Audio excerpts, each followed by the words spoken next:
right. We're online. We're live just in one go. How is this possible? This is really cool. Hello, everybody. I'm on my own today, so today I'm myself and I'm Jay, and I'm trying to figure out OBS. So bear with me. I'm still practicing. Good evening, Furry. Thank you. That is my living room that is behind me. So that's where I chill. Jay is doing the game streams on his own, and that means that I'm doing the story streams on my own from now on. And that means that both of us can have a Wednesday off once every 2 weeks. So Jay is taking a break that he well deserved, and I'm taking over with the technical stuff and the stories and the chat. So we're gonna see if I fare well.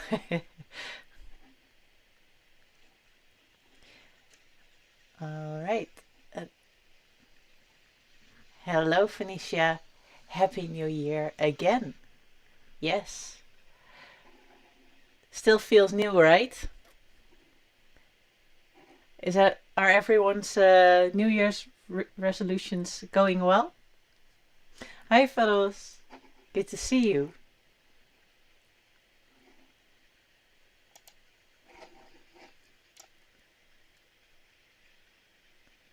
All right.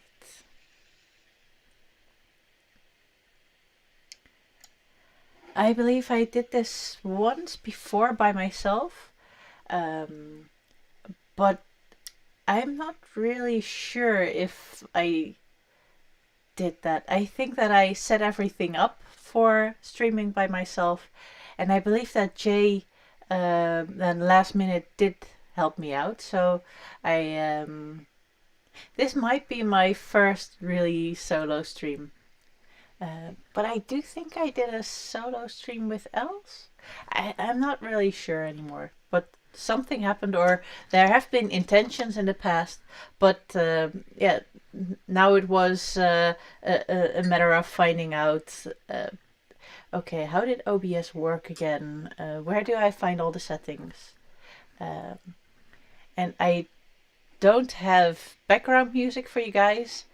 Uh, because I don't know how to make that work. And if I play music here, I'm gonna do that now. I don't think you guys hear that. I think I'm the only one who hears this. Correct me if I'm wrong.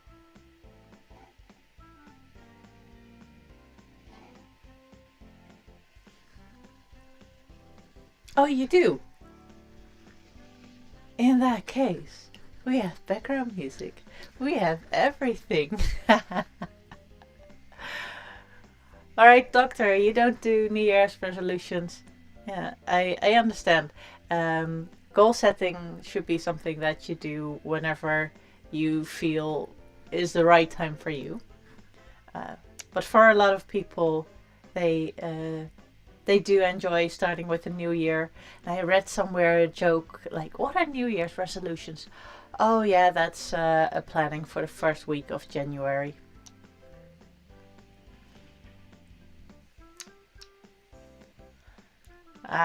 Good ones. Crafting and making outfits. Well, I think you succeed them every year. Shall we see? I believe that last time we were reading, the last story that we read was Momotaro, the story of the son of a peach. Oh, Furry, you have good, bad news? Do share.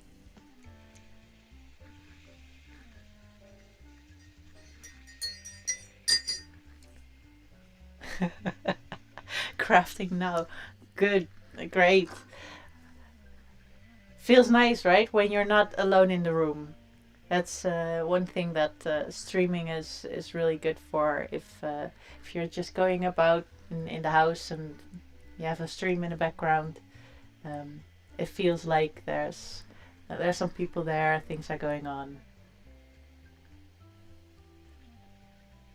Curious says, I don't set goals. I don't like soccer. You know, I don't have the buttons. But you can do goals in more sports than just soccer, just so you know.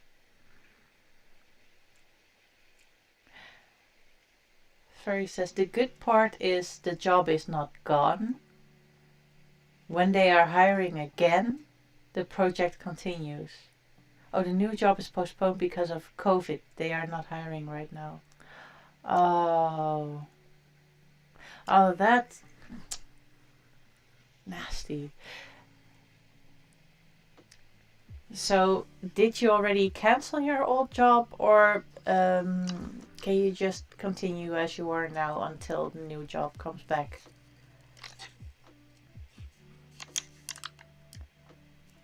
I already wondered what's good bad news. But now you explain it. I do understand. Like, yeah, that's indeed bad news, but also somewhat good.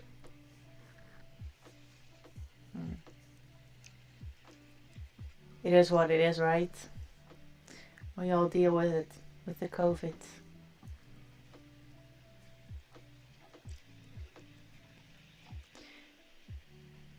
I believe, considering the story, we have to start with.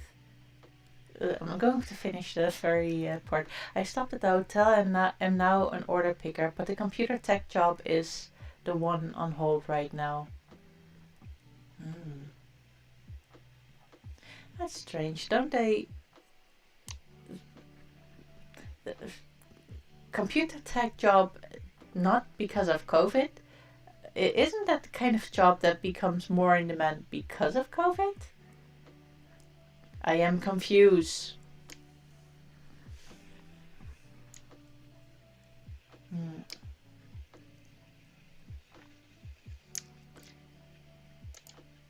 I think the next story was the ogre of Rashomon. Computer tech job is at a hospital. Okay, then I understand. Yeah, but yeah. Also, you want to be responsible for your health. So I do get that it might not be the wisest thing to do that. So it's a good and a bad thing.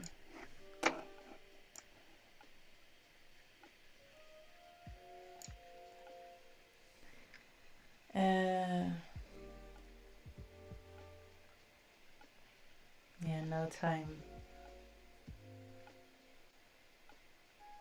Free said I hear some mouths making sound in the background. There's nobody here. So I don't know if that's possible.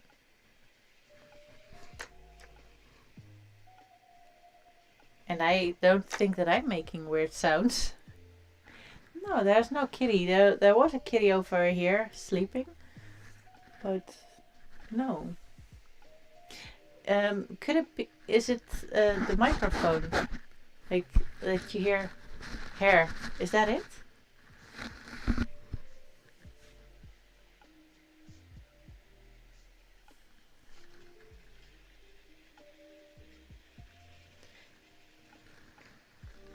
I really have no idea what it could be. I didn't swallow a microphone. I know that.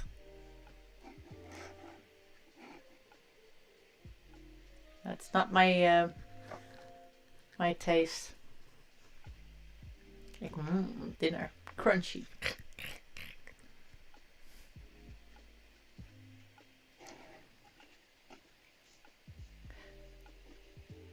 I also don't know if everybody hears how to fix it.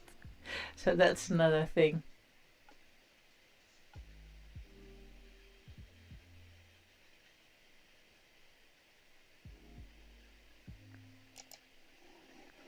Let's see.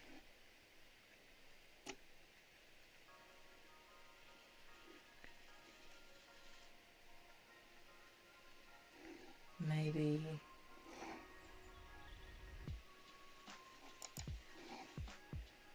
Mm-mm-mm.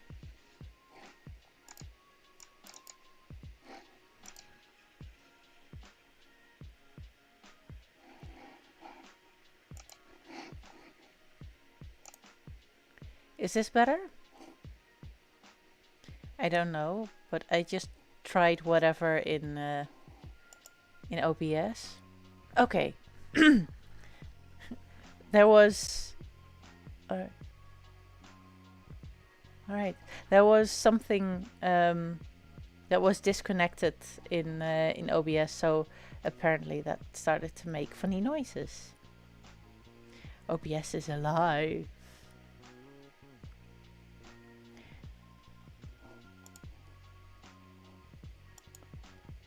Just like ogres. Can they be? Let's check it out. Long, long ago in Kyoto, the people of the city were terrified by accounts of a dreadful ogre, who, it was said, haunted the gate of Rashomon at twilight and seized whoever passed by. The missing victims were never seen again, so it was whispered that the ogre was a horrible cannibal who not only killed the unhappy victims but ate them also.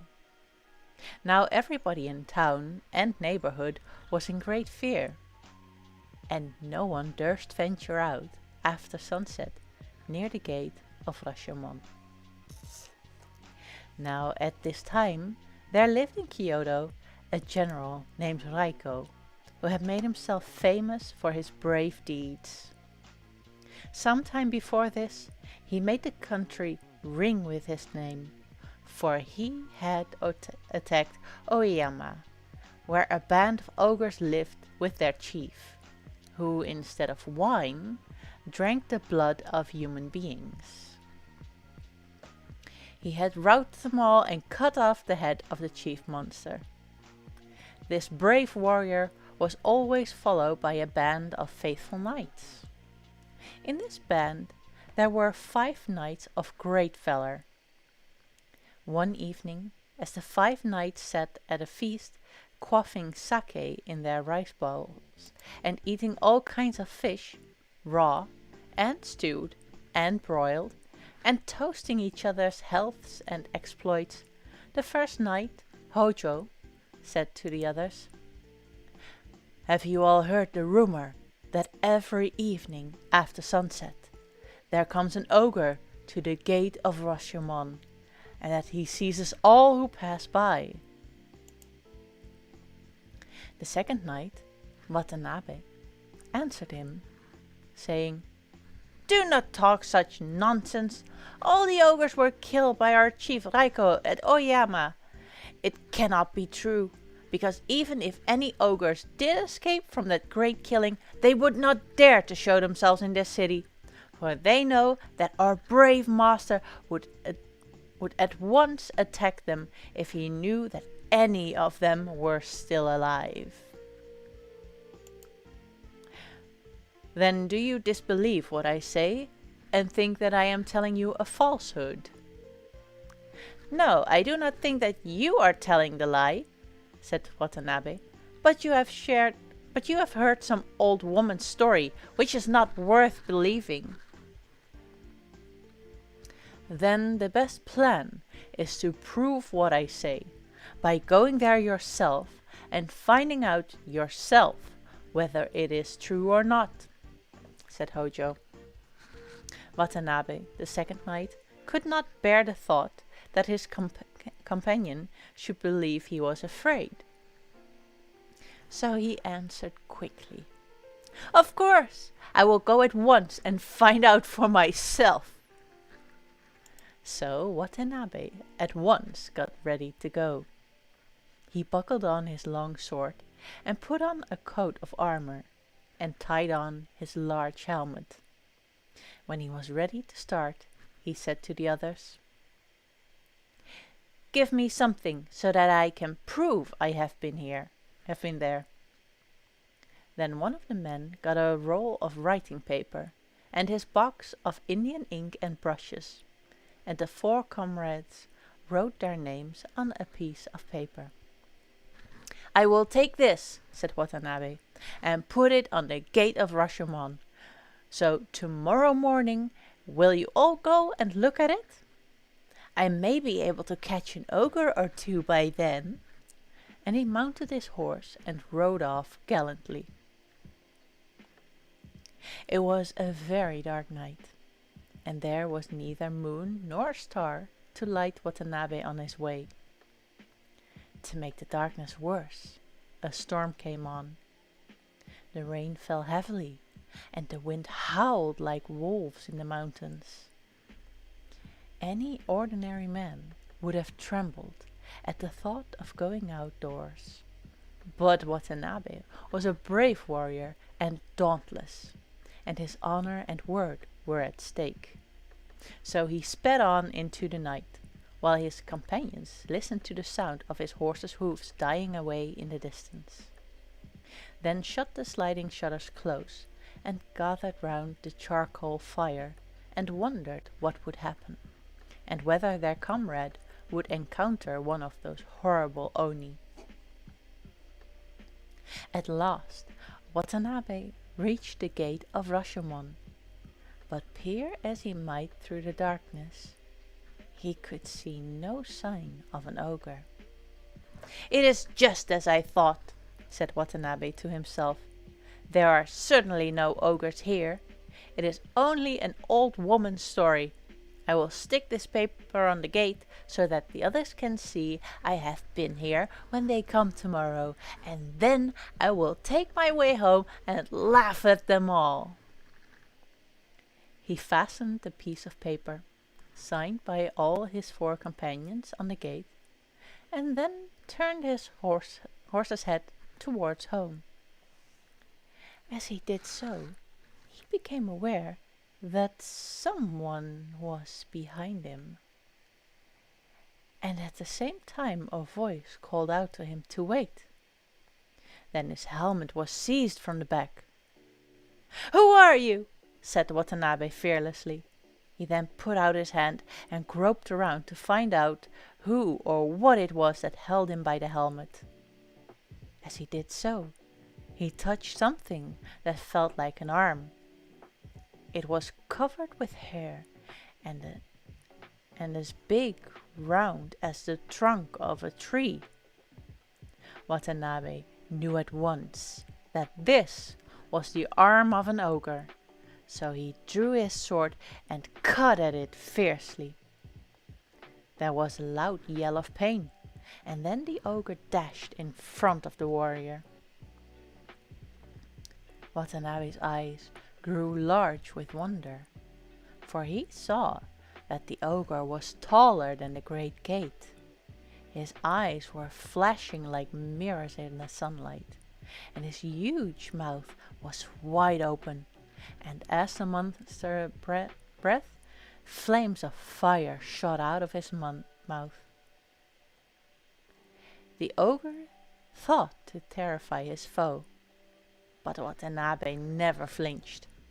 He attacked the ogre with all his strength, and thus they fought face to face for a long time. At last the ogre, finding that he could neither frighten nor beat Watanabe, and that he might himself be beaten, took to flight. But Watanabe, determined not to let the monster escape, put spurs to his horse and gave chase. But though the knight rode very fast, the ogre ran faster, and to his disappointment he found himself unable to overtake the monster, who was gradually lost to sight. Watanabe returned to the gate where the fierce fight had taken place, and got down from his horse. As he did so, he stumbled upon something lying on the ground. Stooping to pick it up, he found that it was one of the ogre's huge arms, which he must have slashed off in the fight. His joy was great at having secured such a prize, for this was the best of all proofs of his adventure with the ogre.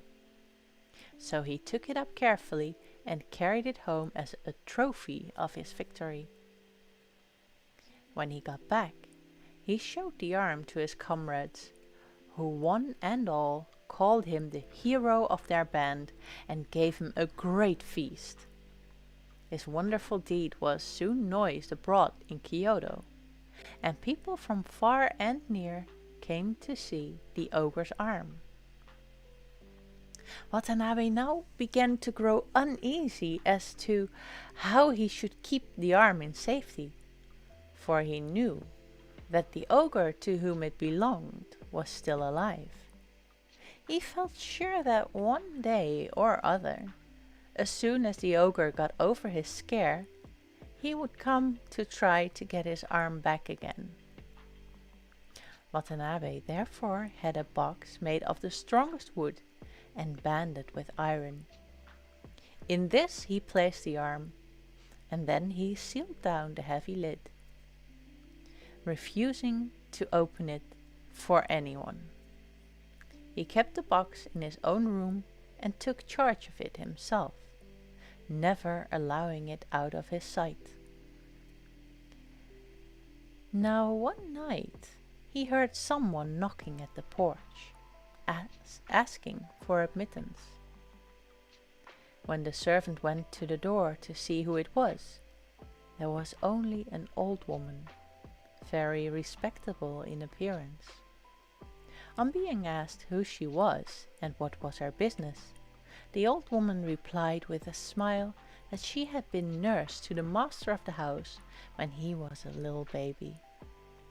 If the lord of the house were at home, she begged to be allowed to see him. The servant left the old woman at the door and went to tell his master that his old nurse had come to see him. Watanabe thought it strange that she should come at that time of night, but at the thought of his old nurse, who had been like a foster mother to him, and whom he had not seen for a long time, a very tender feeling sprang up for her in his heart. He ordered the servant to show her in. The old woman was ushered into the room, and after the customary bows and greetings were over, she said, "Master, the report of your brave fight with the ogre at the great gate of Rashomon is so widely known that even your poor old nurse has heard of it. Is it really true what everyone says, that you cut off one of the ogre's arms? If you did, your deed is highly to be praised." "I was very disappointed," said Watanabe, "that I was not able to take the monster captive, which was what I wished to do, instead of only cutting off an arm." "I am very proud to think," answered the old woman, "that my master was so brave as to dare to cut off an ogre's arm. There is nothing that can be compared to your courage. Before I die, it is the great wish of my life to see this arm," she added pleadingly. "No," said Watanabe, "I am sorry, but I cannot grant your request." "But why?" said the old woman. "Because," replied Watanabe, "ogres are very revengeful creatures, and if I open the box there is no telling but that the ogre may suddenly appear and carry off his arm. I have had a box made on purpose with a very strong lid, and in this box I keep the ogre's arm secure, and I never show it to anyone, whatever happens." "Your precaution is very reasonable," said the old woman, "but I am your old nurse, so surely you will not refuse to show me the arm. I have only just heard of your brave act, and not being able to wait till the morning, I came at once to ask you to show it to me." Watanabe was very troubled at the old woman's pleading, but he still persisted in refusing. Then the old woman said, "Do you suspect me of being a spy sent by the ogre?" "No, of course I do not suspect you of being the ogre's spy, for you are my old nurse," answered Watanabe. "Then you cannot surely refuse to show me the arm any longer," entreated the old woman, "for it is the great wish of my heart to see for once in my life the arm of an ogre." Watanabe could not hold out in his refusal any longer, so he gave in at last, saying, "Then I will show you the ogre's arm, since you so eagerly wish to see it. Come, follow me." And he led the way to his own room, the old woman following. When they were both in the room, Watanabe shut the door carefully, and then going towards a big box which stood in the corner of the room, he took off the heavy lid. He then called to the old woman to come near and look in, for he never took the arm out of the box. "What is it like? Let me have a good look at it," said the old nurse, with a joyful face. She came nearer and nearer, as if she were afraid, till she stood right against the box. Suddenly she plunged her hand into the box and seized the arm, crying with a fearful voice which made the room shake, "Oh, joy! I got my arm back again!" And from an old woman she was suddenly transformed into a towering figure of the frightful ogre. Watanabe sprang back and was unable to move for a moment, so great was his astonishment. But recognizing the ogre who had attacked him at the gate of Rashomon, he determined with his usual courage to put an end to him this time. He seized his sword, drew it out of his sheath in a flash, and tried to cut the ogre down. So quick was Watanabe that the creature had narrow escape. But the ogre sprang up to the ceiling, and bursting through the roof, disappeared in the mist and clouds. In this way the ogre escaped with his arm. The knight gnashed his teeth with disappointment, but that was all he could do. He waited in patience for another opportunity to dispatch the ogre. But the latter was afraid of Watanabe's great strength and daring, and never troubled Kyoto again. So once more the people of the city were able to go out without fear, even at night time. And the brave deeds of Watanabe have never been forgotten.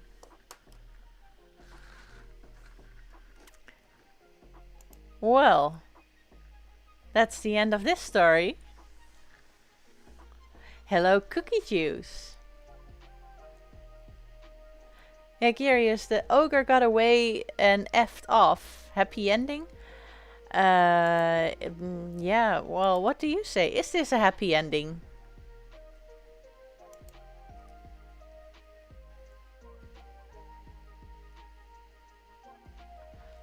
Alright, the spinning candle in the background is a little bit distracting. Does everybody feel this way? Because then I can just remove it. Or I can maybe sit in front of it. Let's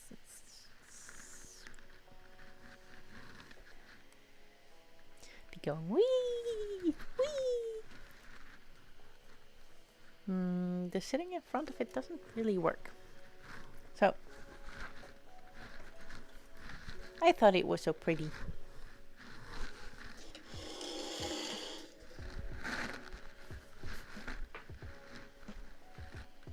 Now it's gone. Phoenicia prefers a kitty in the background. Yeah, I'm sorry. They do sleep on the couch behind me, but not tonight. So they are feeling adventurous tonight, I guess. So, what was the moral of this story? Never trust old ladies? Or a job is best done first time right?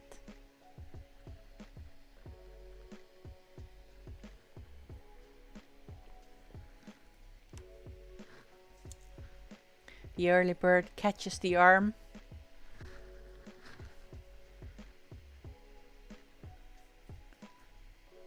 Anybody else got any ideas of what would be a very fitting thing? Ah, Curious says a disarmed opponent is more dangerous. They have less to lose. That is a thing. Thank you, Feroz, for liking the early bird one.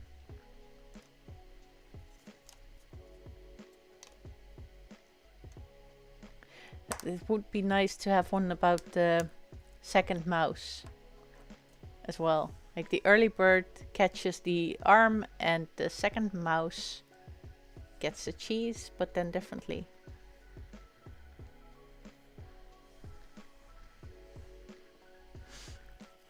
By the way, because of all the Japanese stories, I decided to have a tea that is in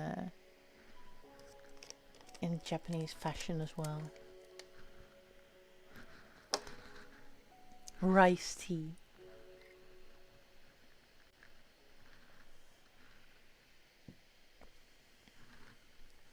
Very fitting, right?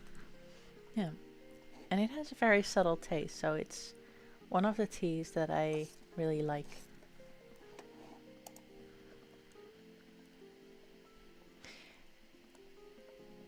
Apparently, you can not just lose your arm, but you can also lose your wen. The strange thing, by the way, the old lady wasn't missing an arm. She was hiding it. Like with one arm behind her back, but then differently? Magic, yeah.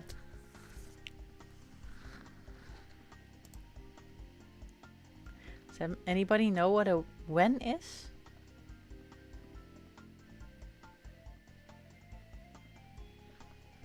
Does anybody know? Since the first line, I'm kind of afraid to look it up because I'm afraid this might be nasty pictures.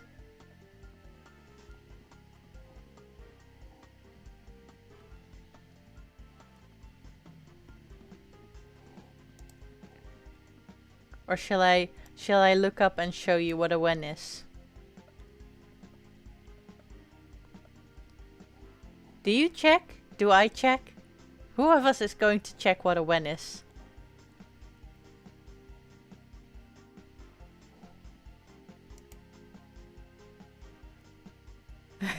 Yeah.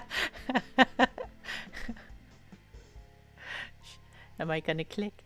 Am I gonna clickety click?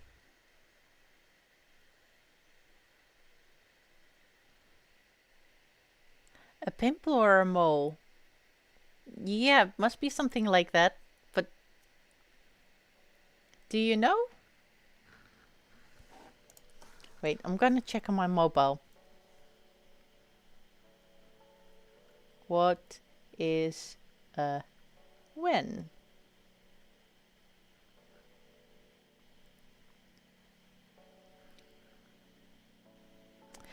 Ah, it's a bit like a lump of just like fat.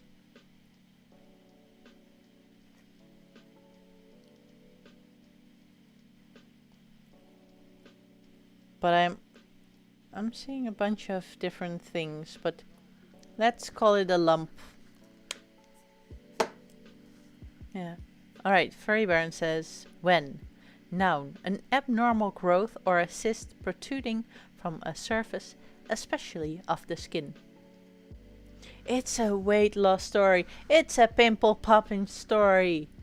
Alright, this is going to be... this is gonna be the story about plastic surgery.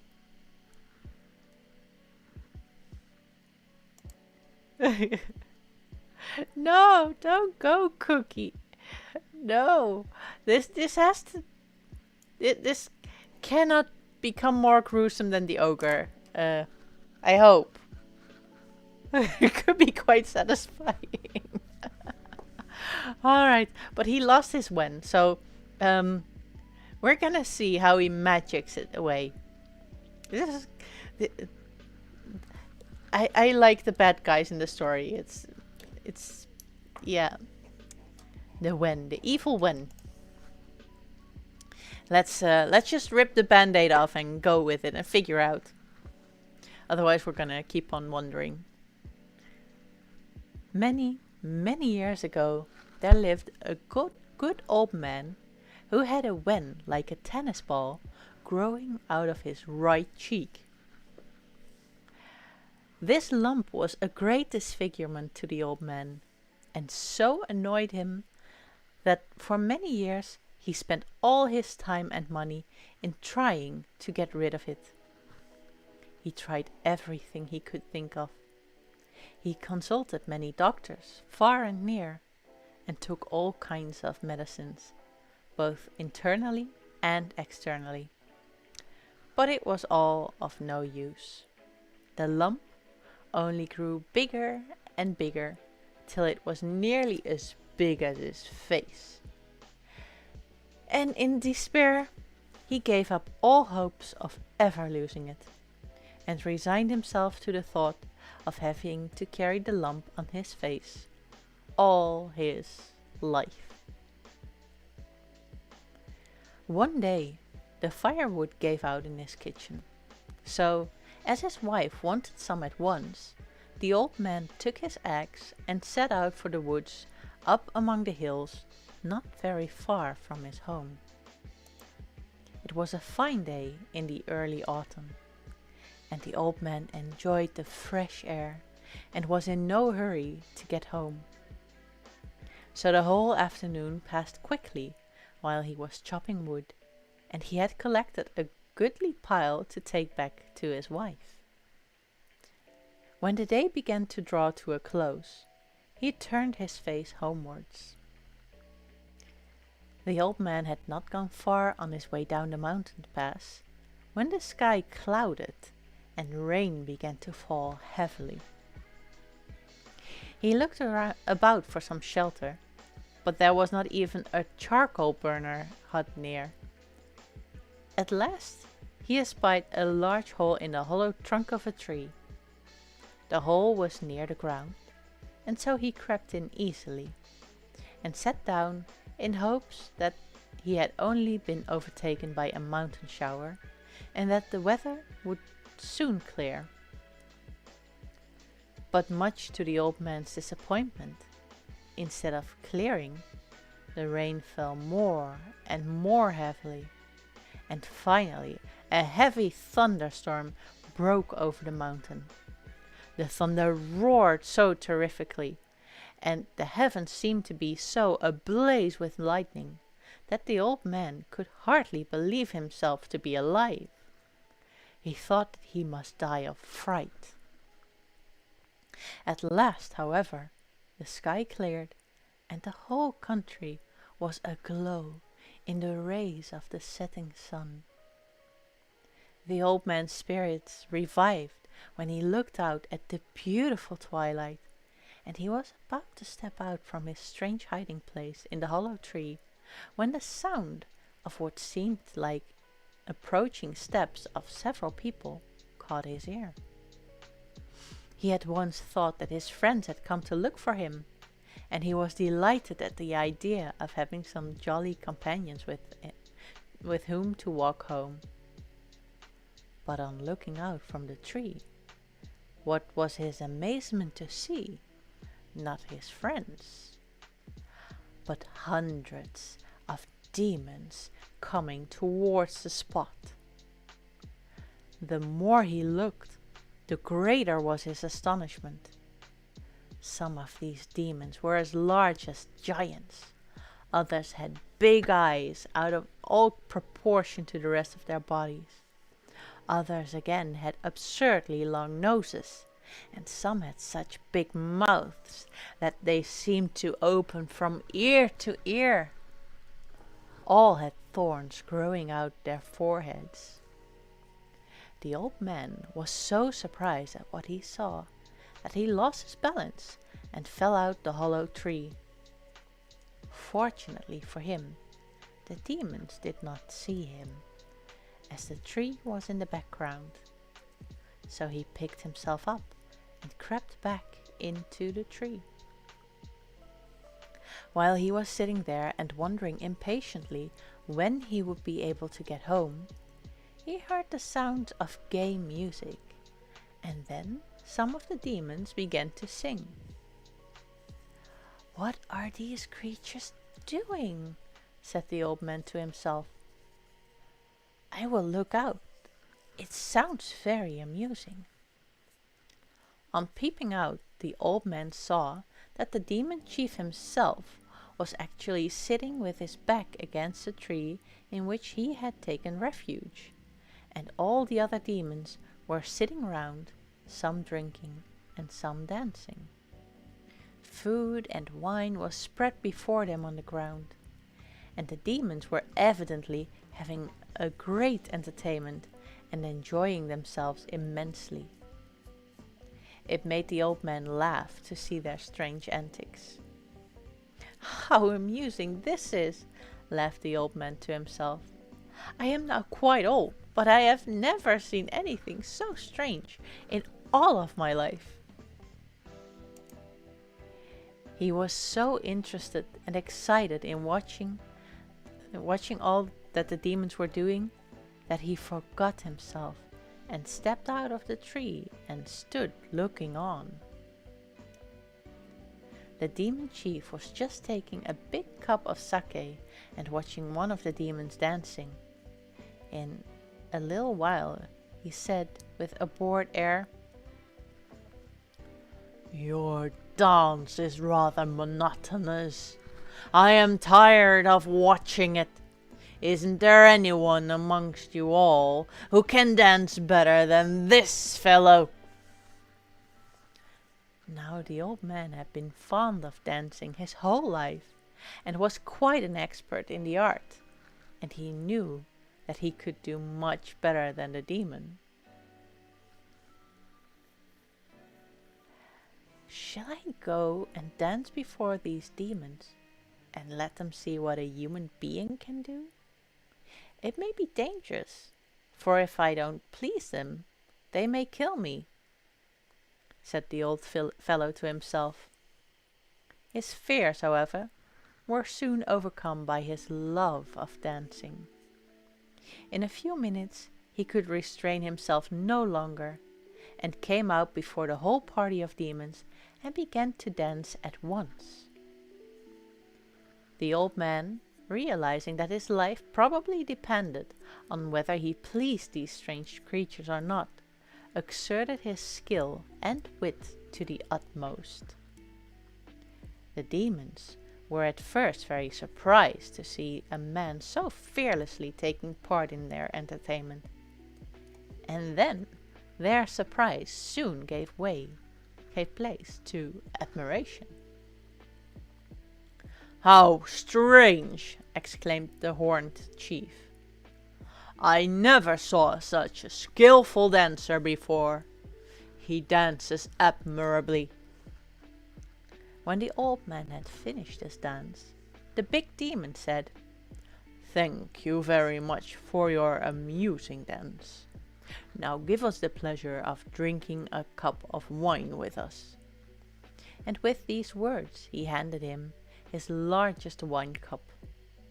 The old man thanked him very humbly. "I did not expect such kindness from your lordship. I fear I have only disturbed your pleasant party by my unskilful dancing." "No, no," answered the big demon. "You must come more often and dance for us. Your skill has given us much pleasure."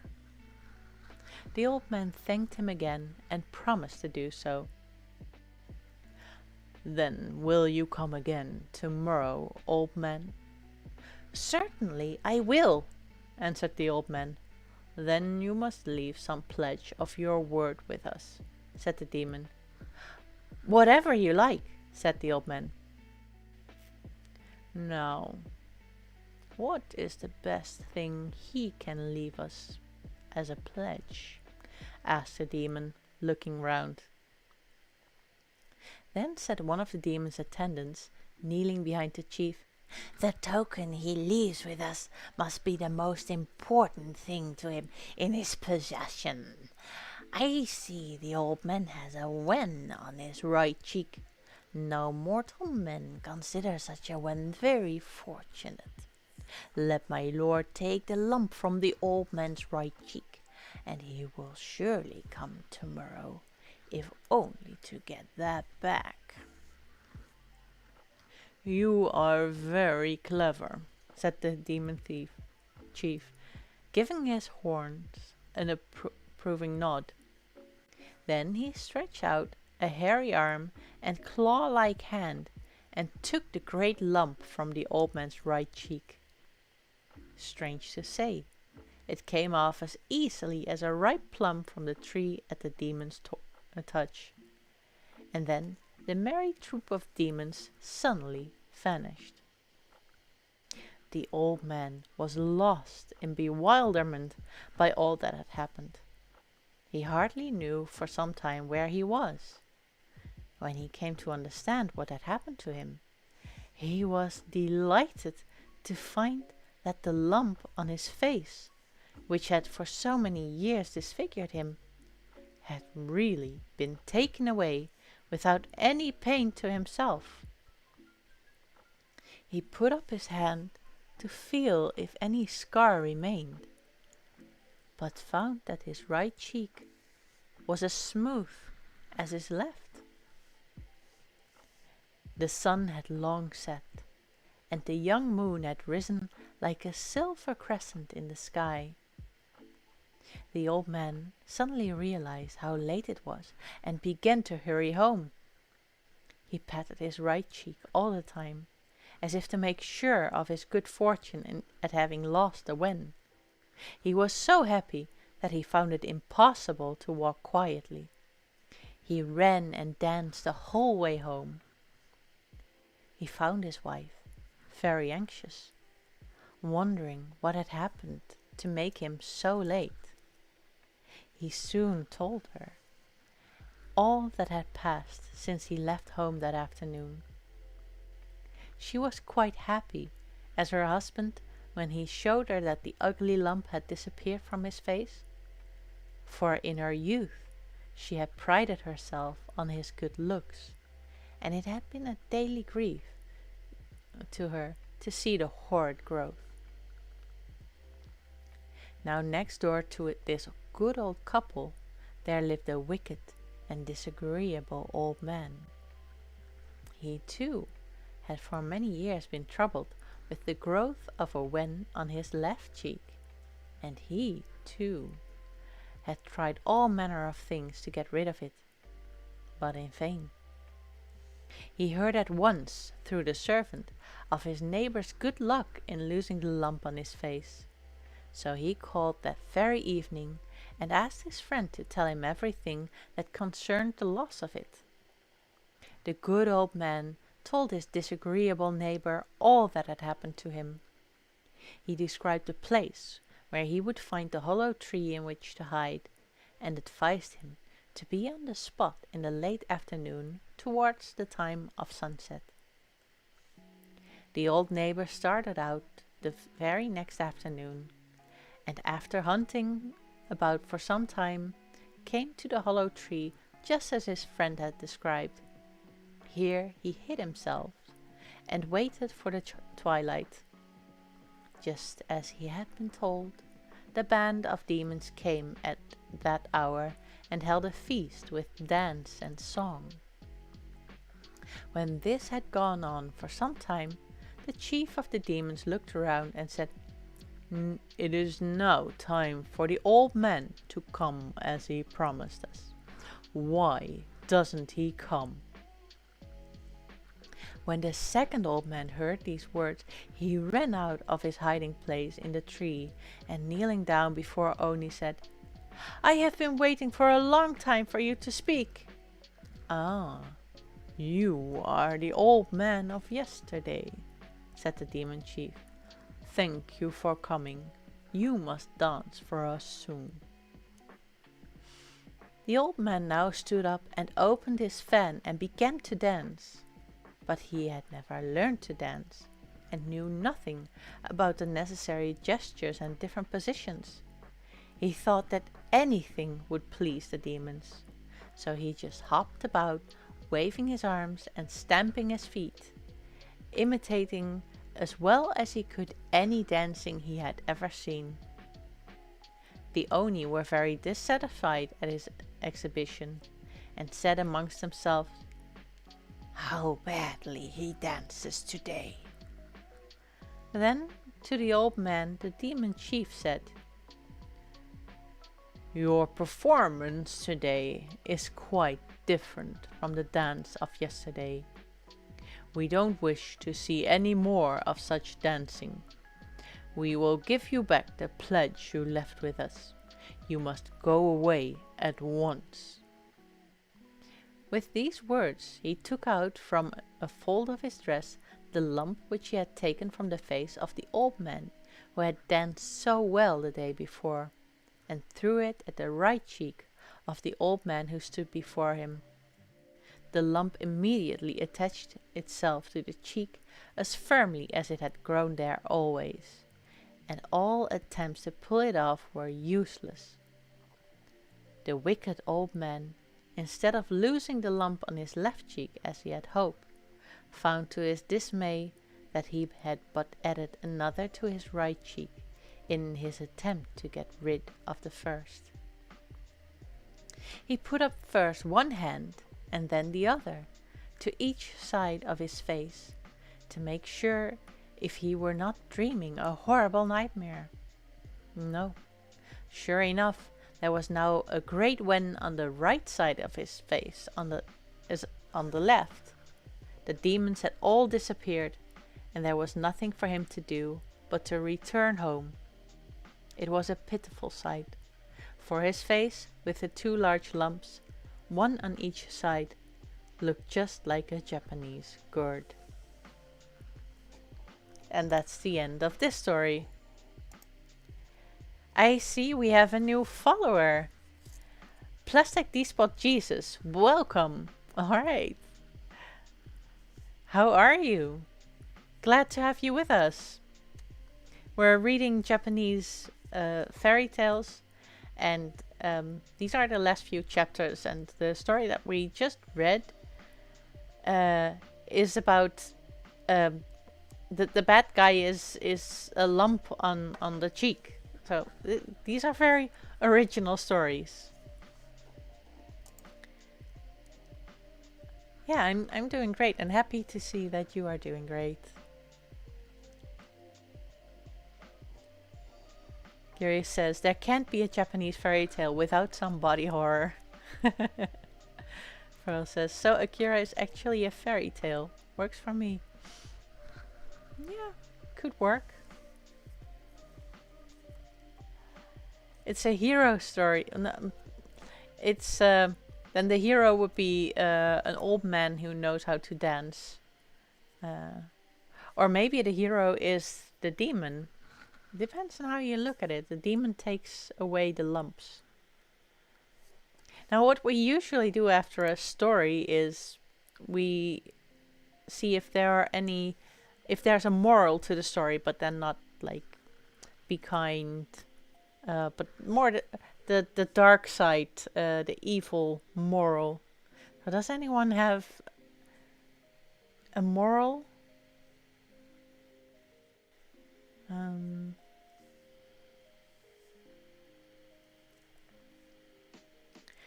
Demon talent shows will leave you lumps.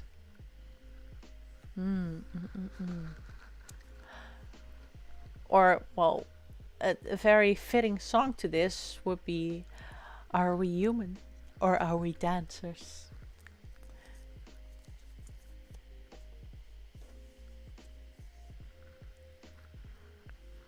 Yeah, I thought that the previous ones was much clearer. Can't heat?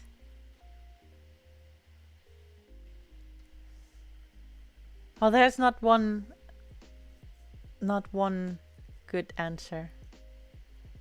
Oh, are we humans or are we dancers?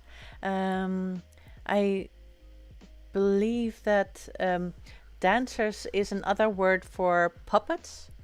Um, so, are we human? Do we have our own agency, or are we dancers? Are we being controlled? That's what the song is about, if I remember correctly. And well, I guess we must all answer for ourselves. Are we behaving like puppets? Are we being controlled, or are we sovereign? Are we always free? But it's been a long time ago, so maybe I'm missing some parts about the meaning. Curious. Maybe you shouldn't lump demons with the bad guys, or you will give it back. My lumps, my lovely little lumps. It's a different song again. This one, that should have been humps, but lumps is more fitting with the story. But yeah, I have sad eyes. Well, maybe I've just not been sleeping that much. Maybe that's it, because the last 2 nights I've been a bit sleep deprived. So I'm trying to be awake. But maybe you're seeing through that. But I'm not sad, so as long as it's just the sad eyes, but not the sadness, it's gonna be okay. Eventually, I'm going to fall asleep. I will manage at some point. Pharaohs. The first old man was in control. The second one was a puppet for jealousy. He was just flailing his arms and doing weird things, and he wasn't really putting up the show, and the show must go on. Good night, Doctor. It was good to have you. So, yeah. Yeah. This story has been tricky, but I liked how it was very different from all the stories that we have gotten so far.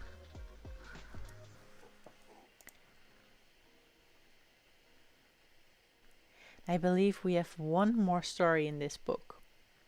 Shall we get to it?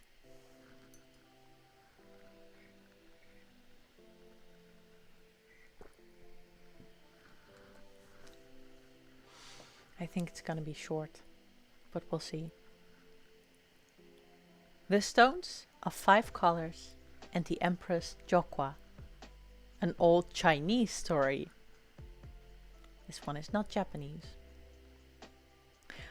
Long, long ago, there lived a great Chinese empress who succeeded her brother, the Emperor Fuki.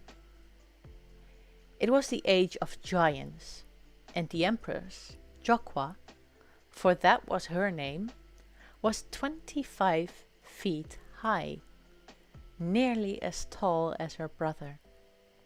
She was a wonderful woman and an able ruler. There is an interesting story of how she mended a part of the broken heavens and one of the terrestrial pillars which upheld the sky, both of which were damaged during a rebellion raised by one of King Fuki's subjects. The rebel's name was Kokai. He was 26 feet high. His body was entirely covered with hair, and his face was as black as iron. He was a wizard and a very terrible character indeed. When the Emperor Fuki died, Kokai was bitten with the ambition to be Emperor of China, but his plan failed, and Jokwa, the dead emperor's sister, mounted the throne. Kokai was so angry at being thwarted in his desire that he raised a revolt. His first act was to employ the Water Devil, who caused a great flood to rush over the country. This swamped the poor people out of their homes, and when the Empress Jokwa saw the plight of her subjects and knew it was Kokai's fault, she declared war against him.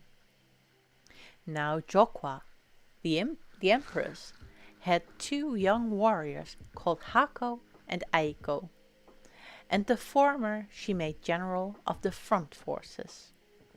Hako was delighted that the Emperor's choice should fall on him, and he prepared himself for battle.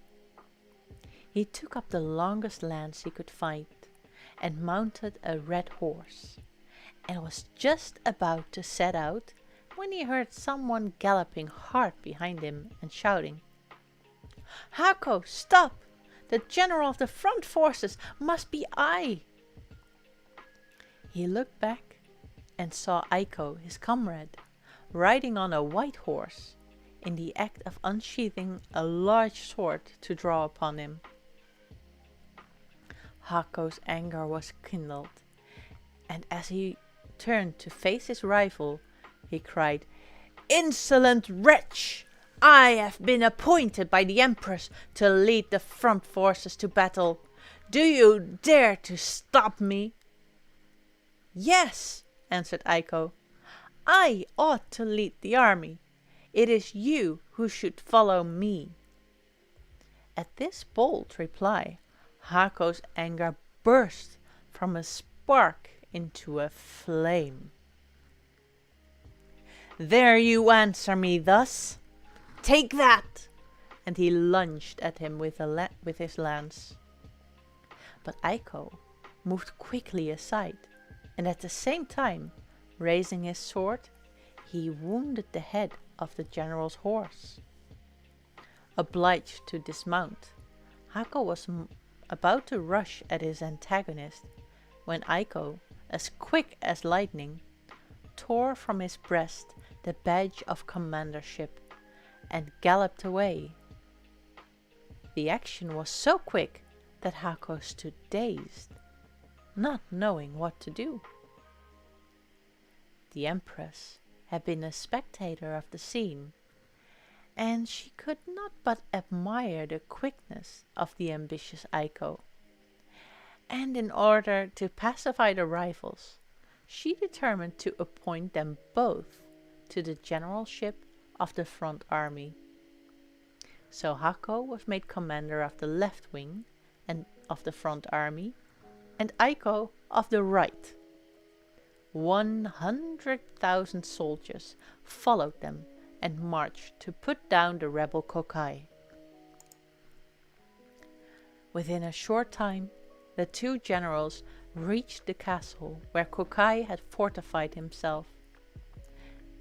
When aware of their approach, the wizard said, "I will blow these two poor children away with one breath."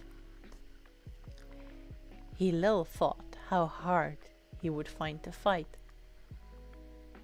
With these words, Kokai seized an iron rod and mounted a black horse and rushed forth like an angry tiger to meet his two foes.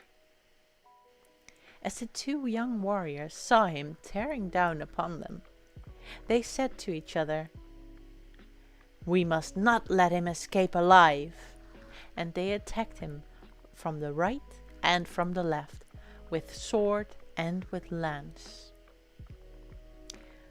But the all-powerful Kokai was not to be easily beaten. He whirled his iron rod round like a great water wheel, and for a long time they fought thus, neither side gaining nor losing. At last, to avoid the wizard's iron rod, Hako turned his horse too quickly. The animal's hoofs struck against a large stone, and in a fright the horse reared as straight on end as a screen, throwing his master to the ground. Thereupon Kokai drew his three-edged sword and was about to kill the prostate Hako. But before the wizard could work his wicked will, the brave Aiko had wheeled his horse in front of Kokai and dared him to try his strength with him, and not to kill a fallen man. But Kokai was tired, and he did not feel inclined to face this fresh and dauntless young soldier. So suddenly wheeling his horse round, he fled from the fray. Kokai, seeing that he was pursued, turned upon his nearest assailant, who was, of course, the mounted Aiko, and drawing forth an arrow from the quiver at his back, fitted it to his bow and drew upon Aiko. As quick as lightning, the wary Aiko avoided the shaft, which only touched his helmet strings, and glancing off, fell harmless against Hako's coat of armor. The wizard saw that both his enemies remained unscathed. He also knew that there was no time to pull a second arrow before they would be upon him. So, to save himself, he resorted to magic. He stretched forth his wand, and immediately a great flood arose, and Jokwa's army and her brave young generals were swept away like a falling of autumn leaves on a stream. Hako and Aiko found themselves struggling neck deep in the water, and looking round, they saw the ferocious Kokai making towards them through the water with his iron rod on high. They thought every moment they would be cut down, but they bravely struck out to swim as far as they could from Kokai's reach. All of a sudden, they found themselves in front of what seemed to be an island rising straight out of the water. They looked up, and there stood an old man with hair as white as snow, smiling at them. They cried to him to help them. The old man nodded his head and came down to the edge of the water. As soon as his feet touched the flood, it divided, and a good road appeared, to the amazement of the drowning men, who now found themselves safe. Kokai had by this time reached the island, which had risen as if by a miracle out of the water, and seeing his enemies thus saved, he was furious. He rushed through the water upon the old man, and it seemed as if he would surely be killed. But the old man appeared not in the least dismayed, and calmly awaited the wizard's onslaught. As Kokai drew near, the old man laughed aloud merrily, and turning into a large and beautiful white crane, flapped his wings and flew upwards into the heavens. When Hako and Aiko saw this, they knew that their deliverer was no mere human being. He was perhaps a god in disguise, and they hoped later on to find out who the venerable old man was.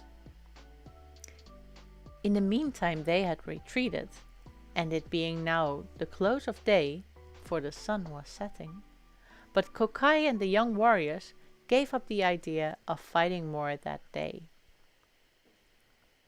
That night Hako and Aiko decided that it was useless to fight against the wizard Kokai, for he had supernatural powers, while they were only human. So they presented themselves before the Empress Jokwa. After a long consultation, the Empress decided to ask the Fire King, Shikuyu, to help her against the rebel wizard and to lead her army against him. Now Shikuyu, the Fire King, lived at the South Pole. It was the only safe place for him to be in, for he burnt up everything around him, anywhere else. But it was impossible to burn up ice and snow. To look at, he was a giant and stood 30 feet high. His face was just like marble, and his hair and beard long and white as snow. His strength was stupendous, and he was master of all fire, just as Kokai was of water. Surely, thought the Empress, Shikuyu can conquer Kokai. So she sent Aiko to the South Pole to beg Shikuyu to take the war against Kokai into his own hands and conquer him for once and for all. The Fire King, on hearing the Empress's request, smiled and said, "That is an easy matter, to be sure. It was none other than I who came to your rescue when you and your companion were drowning in the flood raised by Kokai." Aiko was surprised at learning this. He thanked the Fire King for coming to the rescue in their dire need, and then besought him to return with him and lead the war and defeat the wicked Kokai. Shikuyu did as he was asked, and returned with Aiko to the Empress. She welcomed the Fire King cordially, and at once told him why she had sent for him, to ask him to be the generalissimo of her army. His reply was very reassuring. "Do not have anxiety. I will certainly kill Kokai."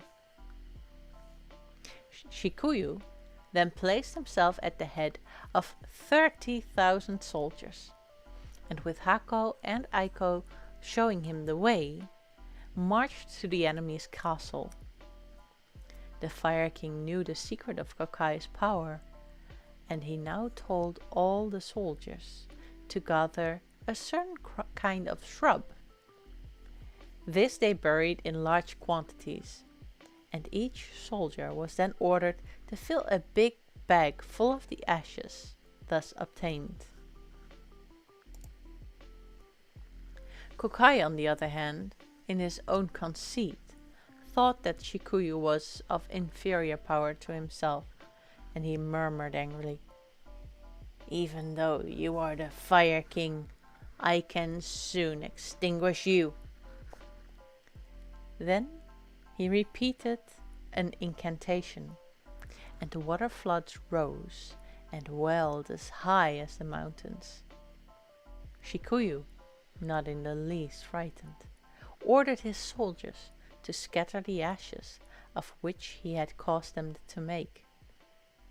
Every man did as he was bid, and such was the power of the plant that they had burned, that as soon as the ashes mingled with the water, a stiff mud was formed, and they were all safe from drowning.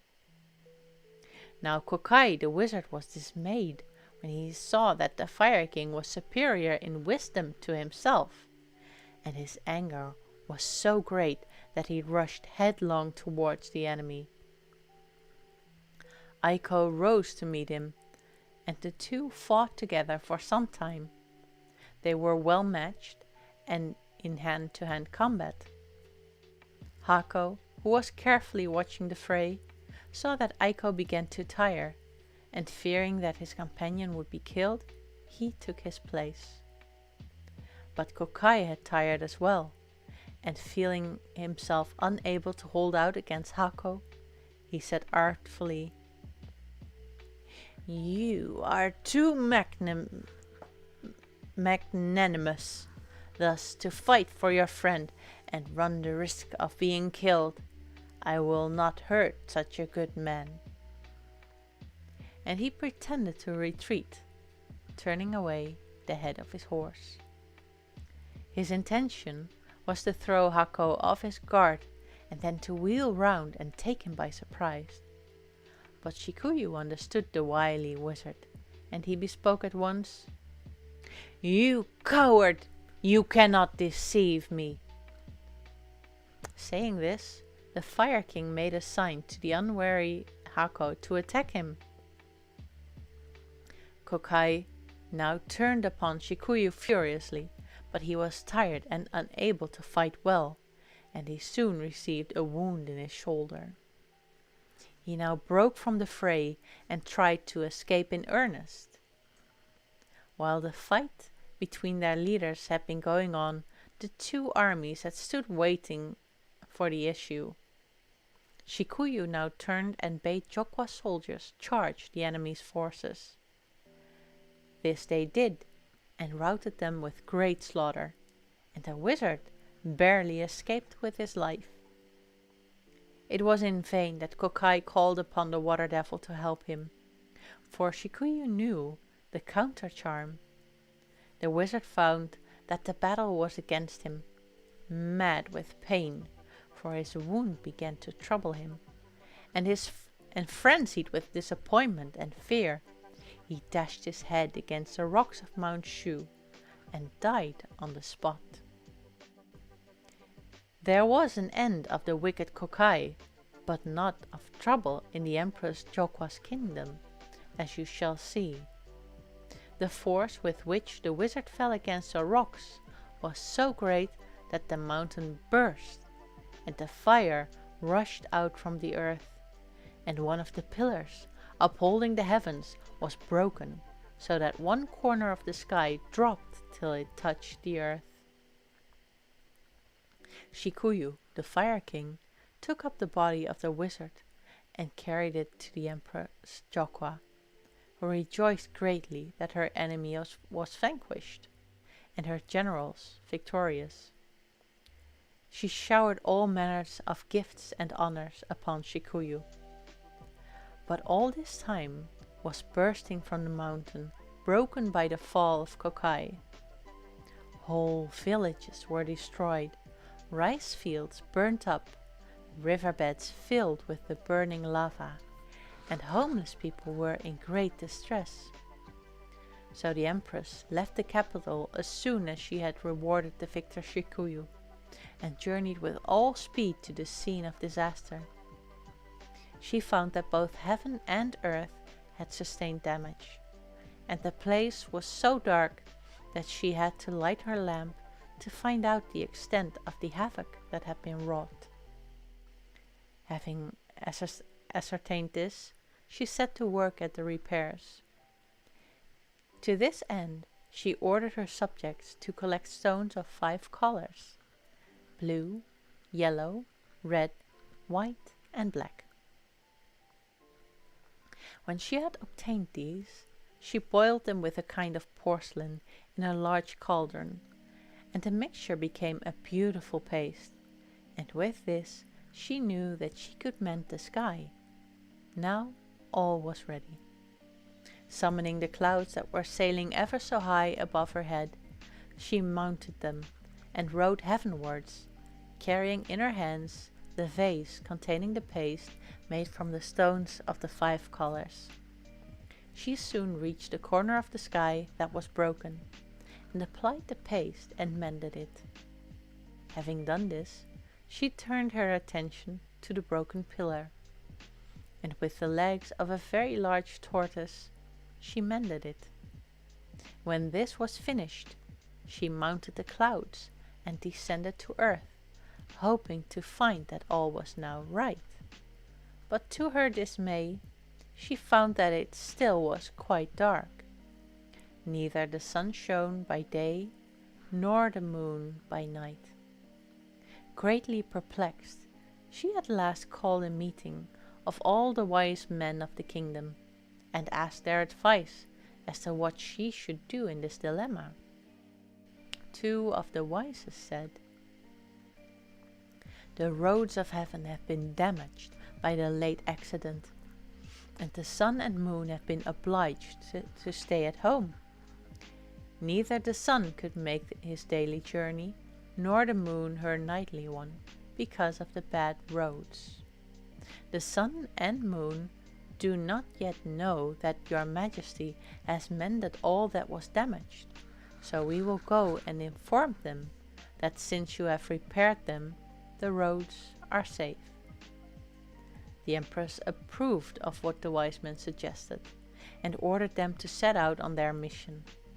But this was not easy, for the palace of the sun and moon was many, many hundreds of thousands of miles distant into the east.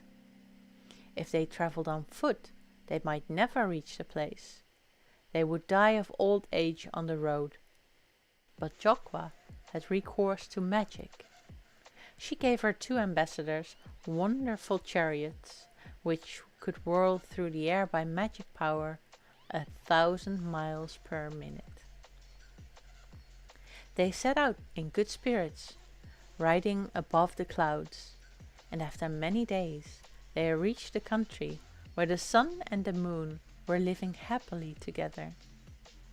The two ambassadors were granted an interview with their majesties of light, and asked them why they had for so many days scheduled or secluded themselves from the universe.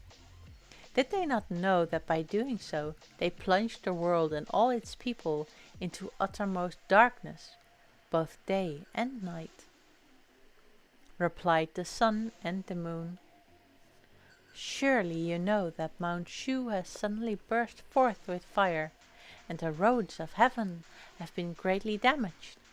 I, the sun, found it impossible to make my daily journey along such rough roads, and certainly the moon could not issue forth at night, so we both retired into private life for a time." Then the two wise men bowed themselves to the ground and said, "Our Empress Jokwa has already repaired the roads with the wonderful stones of 5 colors. So we beg to assure your majesties that the roads are just as they were before the eruption took place." But the sun and the moon hesitated, saying that they had heard that one of the pillars of heaven had been broken as well, and they feared that, even if the roads had been remade, it would still be dangerous for them to sally forth on their usual journeys. "You need to have no anxiety about the broken pillar," said the two ambassadors. "Our empress restored it with the legs of a great tortoise, and it is as firm as it ever was." Then the sun and moon appeared to be satisfied, and they both set out to try the roads. They found that what the empress deputies had told them was correct. After the examination of the heavenly roads, the sun and moon again gave light to the earth. All the people rejoiced greatly, and peace and prosperity were secured in China for a long time under the reign of the wise Empress Jokwa. The end.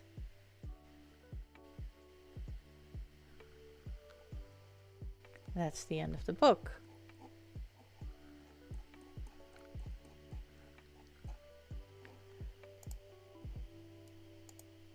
Interesting story, right? Yeah. Also very different from most. Let's see what happens. Kasaifang. Welcome.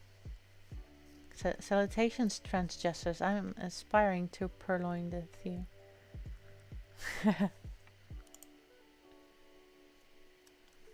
It's a spam bot. Okay. Just like Emil Rosevez that I tried to block. There's a lot of spam bots taking over the chat.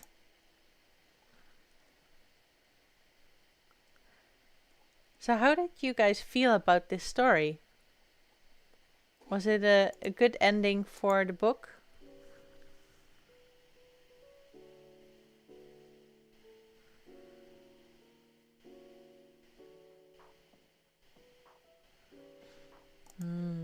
Right.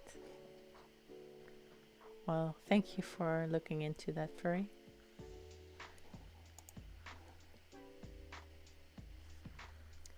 I felt that the solution with the paste wasn't as much exciting as the part before where they were fighting Kokai. That's that battle that was way more interesting than, oh, by the way, the sun and the moon are not they are working from home because of an eruption, because of fire. The sun will not come out because of erupting fire. What is the sun? No, it's a ball of fire and molten lava. So I thought that was funny.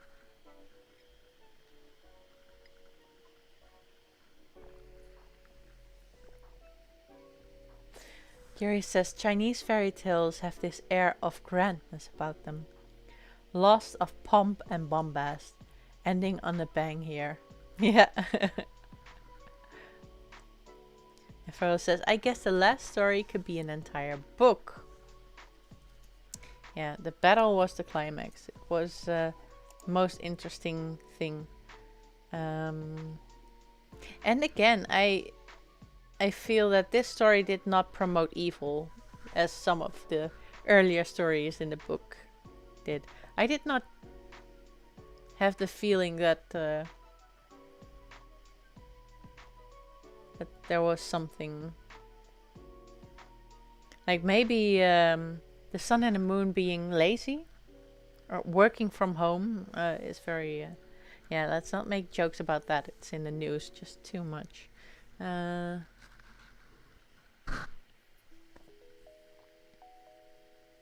Lazy is the way to go. Or fight water with fire. I don't know. Mud. Mud will save you. Mud is good for many things.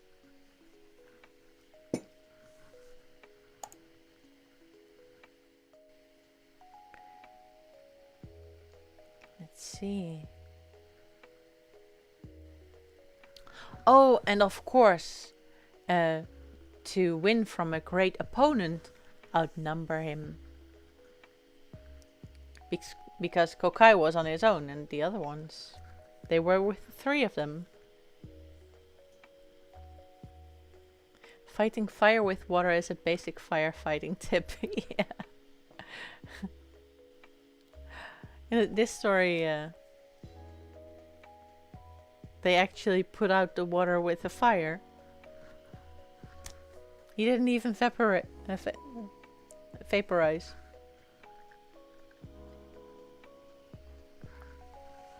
The power of 3. Yeah. And I also think that Hokai wasn't shown as an equal. No, Hako. I mean Hako wasn't an equal character in the story compared to Aiko, who was presented as superior in a lot of ways. He was more nimble and such.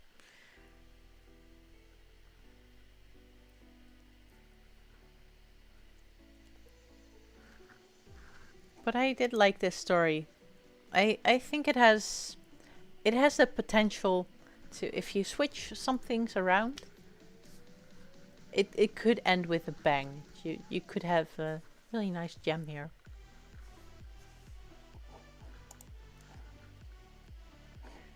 And that means that we've finished this book. Yeah, Hako was there to make Aiko look good. Definitely. Alright. No, you don't have the same story. No, you would have a story inspired by the old story. So, on Sunday, we have the regular art stream again, with the three of us. Next Wednesday, Jay will do a gaming stream, and then the Wednesday after that, I will do another story stream. And I was looking for some stories, and I wondered, what do you guys think of Treasure Island? Is that fun?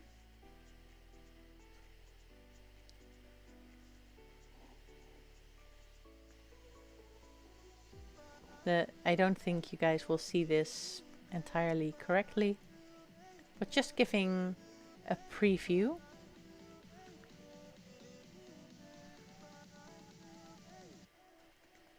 I have actually not read this book, but it's very different from what we've... First says, I like the Muppet version and the Japanese anime. Do you guys want to read the original, or do you want a different book? And if so, do you have any ideas for me?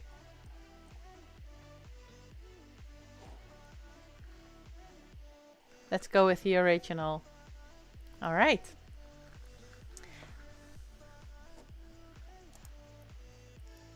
Then, unless on Sunday we get some new inspirations, we're going to read Treasure Island in 2 weeks. It's gonna be... Now we have... But can I imitate Tim Curry? Phew, I have 2 weeks practice, right? I'm not good at speaking pirate.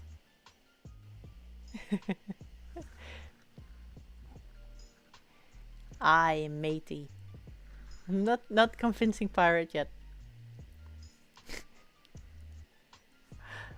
I need to find myself a pirate course. I think that there must be something on YouTube that like teach me how to speak pirate. I matey or I matey. I have prep time. Okay, I'm not gonna be the best pirate, but I'm going to see if I can do some practice and be a little bit better in 2 weeks than I am now. It will be a good opportunity to do voices, and that's gonna be that's one of the things that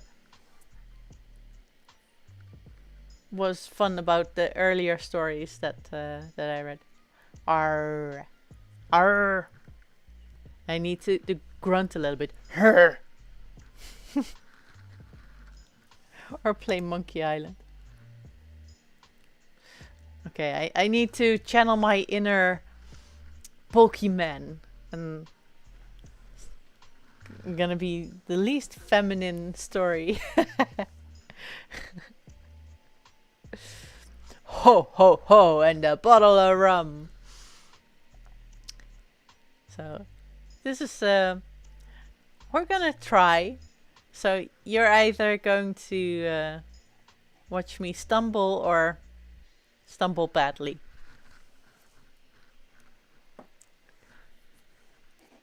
Alright, so do you guys want to rate today?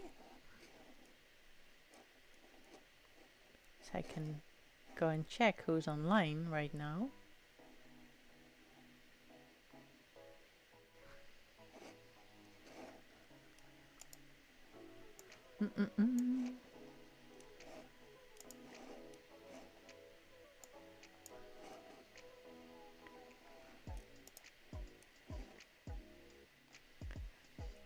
Alright. I see Ellie Briggs is doing art today. Let's go check. Let's go check Ellie out. Thank you guys for having been with me this story stream and for finishing the book with me. And I will enjoy to see you again on Sunday and have fun with the raid.